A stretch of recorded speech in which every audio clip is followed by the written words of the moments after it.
Oil 150 ml. Onion 400 gram.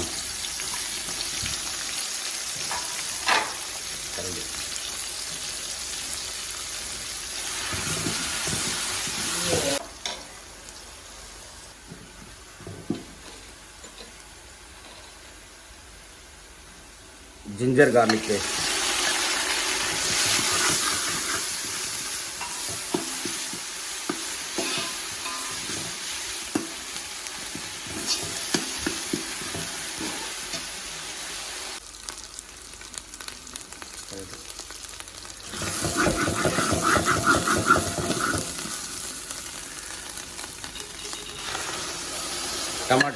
Tomato paste 400 gram.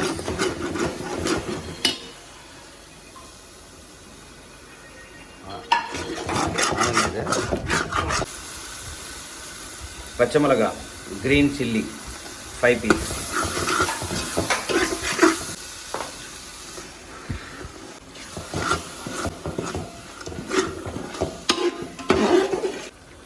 Masala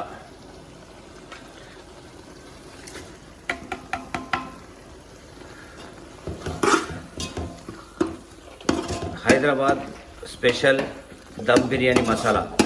இந்த மசாலாலேயே வந்து எல்லாமே இருக்கும். உப்பு, மிளகாப்பொடி, மஞ்சள் பொடி, பட்டை, கிராம்பு, ஏலக்காய், கல்பாசி எல்லாமே டோட்டலாக வந்து 16 வகையான மசாலாஸ் இருக்கும் இதில் வந்து.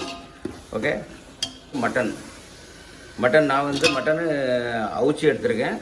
இப்போ நீங்கள் அதே சிக்கன் பண்ணணும்னா சிக்கன் பிரியாணி சிக்கன் வந்து அவிக்கக்கூடாது. மட்டனும் வந்து நீங்கள் பார்த்துக்கங்க, அவிக்கணும்னா அவிச்சி பண்ணலாம், இல்லை அவிக்காமல் பண்ணாலும் அவிக்காமல் பண்ணணும். அப்படி அவிக்காமல் பண்ணணும்னா கொஞ்சம் மட்டன் வந்து ரொம்ப நேரம் வேகணும். இதில் தண்ணி ஊற்றணும். தண்ணி வாட்டர் வந்து எப்படின்னா 1 கிளாஸ் அரிசிக்கு 1.5 கிளாஸ் வாட்டர். இப்போ நீங்கள் எந்த இதில் மெஷர் பண்ணுறீங்களோ அதுக்கு 1.5 ஊற்றணும். அதே மாதிரி இப்போ நான் வந்து மட்டன் அவிச்ச தண்ணி சேர்த்து எடுத்திருக்கேன். அது எல்லாம் சேர்த்து 4 கிளாஸ் அரிசி எடுத்திருக்கேன். அதுக்கு வந்து 4 கிளாஸ் அரிசிக்கு 6 கிளாஸ் தண்ணி எடுத்திருக்கேன்.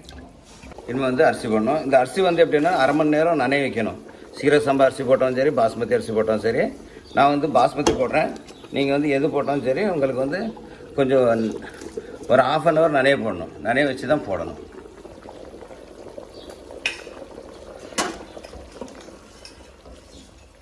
இன்னும் பாஸ்மதி போட்டதுக்கப்புறம் ரொம்ப கிண்டக்கூடாது. பாஸ்மதி போட்டிங்கன்னா சீரக சாம்பார்னா ஒன்றும் பிரச்சனை கிடையாது. ஓகே. அடுப்பும் கொஞ்சம் லைட்டாக ஸ்லிம்மில் வச்சுக்கணும். ஸ்லிம்மில் வச்சுக்கிட்டு பண்ணணும். லைட்டாக கொதி வருது. இதில் வந்து 100 கிராம் தயிர், கேர்டு வந்து 100 கிராம். அதே மாதிரி எலுமிச்சங்காய் வந்து நான் வந்து ஒரு பெரிய எலுமிச்சங்காய் எடுத்திருக்கேன். ஒரு பெரிய எலுமிச்சங்காய் சாறு. இது வந்து நெய் வந்து கரெக்டாக 150 ml. நம்ம ஃபஸ்ட்டு 150 எண்ணெய் ஊற்றணும். இப்போ வந்து 150 நெய் ஊற்றணும். நெய் ஊற்றி ஒரு 50 கிராம் மல்லி இலை. ஓகே. அப்போ இப்போ நம்ம வந்து எல்லா இதுவும் போட்டோம். அடுப்பு வந்து ஸ்லிம்மில் இருக்கும். ஓகே. பாஸ்மதிக்கு வந்து ரொம்ப கிண்டக்கூடாது. கிண்டுறது வந்து லைட்டாக இப்படி தான் கிண்டணும்.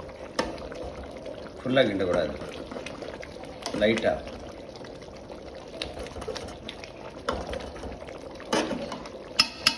வந்து அரிசியும் தண்ணியும் ஒரே லெவலில் இருக்குது. இப்போ இந்த ஸ்டேஜில் வந்து நம்ம தம் எடுத்துடும். தம் எப்படி பண்ணணும் தம் இது காமிக்கிறேன். ஓகே. ஸ்டவ் ஆஃப் பண்ணிடணும். ஸ்டவ் ஆஃப் பண்ணி இப்போ தம்முக்கு வந்து ரெடியாக இருக்குது.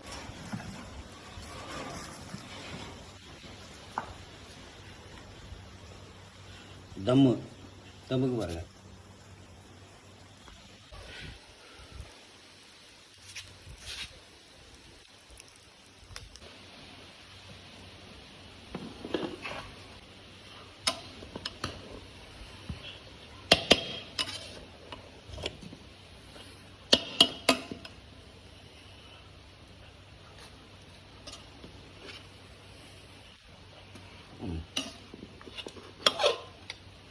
Okay, super.